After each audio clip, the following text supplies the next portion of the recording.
پیارے ساتھیوں، نبی محمد نے جیلسی میں آ کے ایک بندے کے مرڈر کا حکم دے دیا جو کہ قرآن کی ٹیچنگز کے بالکل خلاف تھا، اور ہم حدیث سے یہ بھی دیکھیں گے کہ اس حکم کی وجہ سے نبی کو قیامت والے دن اللہ کی طرف سے سزا ملے گی۔ آئیے دیکھتے ہیں کیسے۔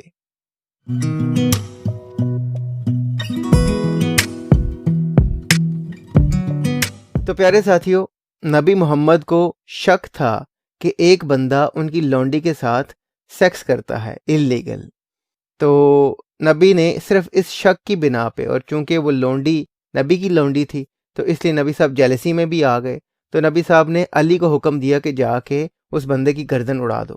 اب اسلامک ٹیچنگز کے مطابق آپ کو 4 گواہ چاہیے ہوتے ہیں اگر کسی بندے پہ آپ نے سیکس کا الزام لگایا ہو، اللیگل سیکس کا،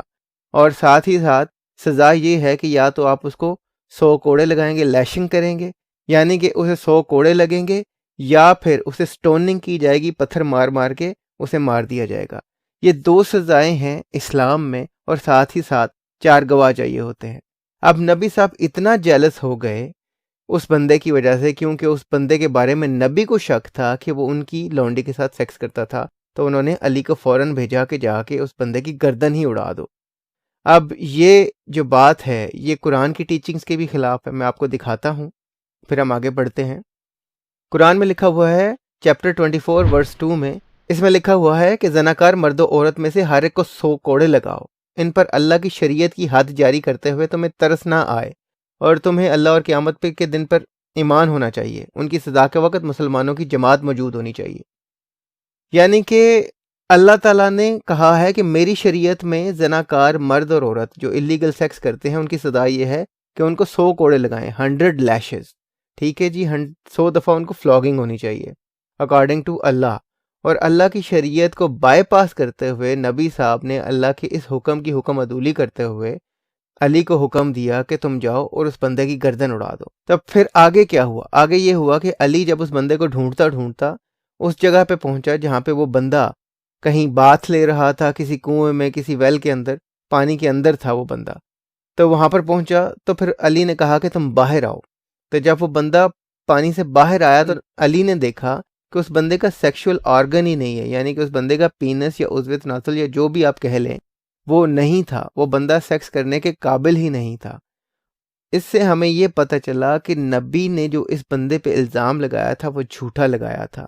اور نبی کوئی اتنے عقل مند آدمی نہیں تھے کہ ان کی ججمنٹ غلط نہیں ہو سکتی تھی۔ نبی کو شاید پتہ چلا ہوگا کہ یہ بندہ ان کی لونڈی کے گھر سے نکلا ہے، تو اس کے بعد نبی نے سوچا ہوگا کہ یہ سیکس کر کے ہی نکلا ہے۔ یہ ایسا ہی دماغ تھا نا نبی کا، یہی چیز ہر وقت دماغ میں چلتی رہتی تھی، سیکس کی اور یہی سب کچھ گند۔ تو اس وجہ سے نبی نے کہا کہ اس جا کے بندے کی گردن اڑا دو،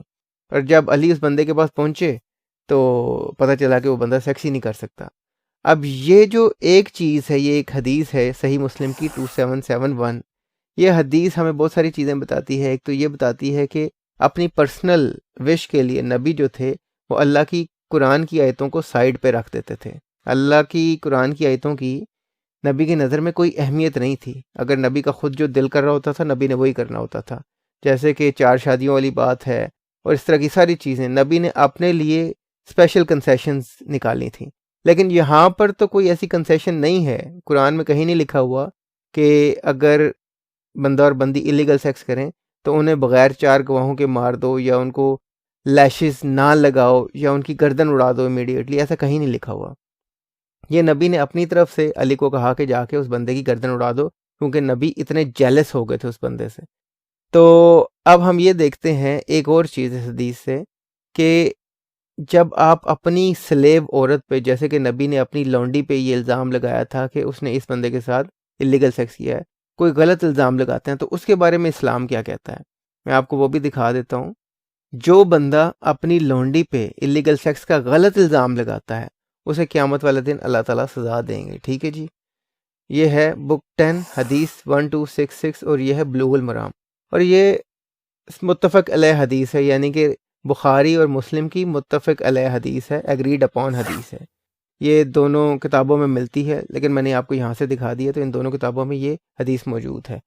تو اس سے پتہ چلتا ہے کہ جو بندہ اپنی لونڈی پہ غلط الزام لگاتا ہے اللیگل سیکس کا، اسے قیامت والے دن سزا ملے گی۔ اب یہاں پر ہمیں بہت ساری چیزیں نظر آئیں۔ ایک تو نبی نے قرآن کی اس آیت کی بے حرمتی کی، اللہ تعالیٰ کے حکم کو سائڈ پہ رکھ دیا، اللہ تعالیٰ کی شریعت کو سائڈ پہ رکھ دیا اور فوراً اس بندے کی گردن اڑانے کا حکم دے دیا۔ پھر نبی نے 4 گواہوں کی شرط جو ہے وہ پوری نہیں کی، اور پھر نبی نے لیشز کا حکم نہیں دیا، نبی نے سٹوننگ کا حکم نہیں دیا۔ اب لیشنگ اور سٹوننگ کی بھی میں آپ کو حدیث دکھا دیتا ہوں تاکہ آپ کے ذہن میں کوئی شک نہ رہے۔ یہ صحیح مسلم ہے 1690C۔ اس میں لکھا ہوا ہے کہ اگر شادی شدہ مرد اور عورت اللیگل سیکس کریں تو ان کو پہلے 100 لیشز لگائیں، 100 کوڑے لگائیں، اس کے بعد ان کو سٹون کر کے مار دیں، سٹوننگ کر کے پتھر مار مار کے ان کو مار دیں۔ اور اگر غیر شادی شدہ مرد اور عورت اللیگل سیکس کریں تو ان کو 100 کوڑے لگائیں اور ان کو ملک بدر کر دیں، ملک سے نکال دیں 1 سال کے لیے۔ تو یہ سزا ہے حدیث میں لکھی ہوئی۔ تو نبی نے یہ ساری سزائیں نہیں دیں اس بندے کو۔ نبی نے سوچا کہ وہ بندہ اگر میری لونڈی کے گھر سے نکل رہا تھا یا میری لونڈی کی طرف سے نکل رہا تھا جہاں پر وہ رہتی تھی بندی، فوراً نبی کے ذہن میں یہ آیا کہ یہ سیکس کر کے ہی نکلا ہوگا، اور علی کو کہا کہ اس بندے کی گردن اڑا دو جا کے۔ وہ الزام بعد میں غلط ثابت ہوا۔ تو یہ ہیں آپ کے نبی جو چھوٹی چھوٹی بات پہ جیلس ہو جایا کرتے ہیں، جن کی عقل کام کرنا بند کر دیتی ہے اس وجہ سے کہ بھائی انہوں نے ایک بندے کو اپنی لونڈی کے گھر سے نکلتے ہوئے دیکھ لیا یا کسی بندے نے بتا دیا، مجھے اب اس کا ایگزیکٹ واقعہ نہیں پتا، لیکن جو بھی ہوا تھا یہ الزام غلط تھا اس بندے پہ بھی اور اس لونڈی پہ بھی، اور اس الزام کے چلتے ہوئے، اس الزام کی وجہ سے نبی اتنے غصے میں آ گئے کہ انہوں نے اللہ کی کتاب کے حکم کو سائڈ پہ کر دیا، شریعت کے حکم کو سائڈ پہ کر دیا، 4 گواہوں کی بات کو سائڈ پہ کر دیا، سٹوننگ اور لیشنگ کی جو پنشمنٹ ہیں اسلامک ان کو سائڈ پہ کر دیا، اور کہا اسٹریٹ وے جا کے اس کی گردن اڑا دو۔ یہ ہیں آپ کے نبی اور یہ ہے ان کا کردار۔ آج کے لیے اتنا ہی، پھر ملتے ہیں کسی نئی ویڈیو میں کسی نئے ٹاپک کے ساتھ۔ آپ مجھے پیٹریون، پے پال پہ سپورٹ کر سکتے ہیں، آپ مجھے میرے چینل کو جوائن کر کے بھی سپورٹ کر سکتے ہیں، اور until next time please try to stay away from Islam. Thank you.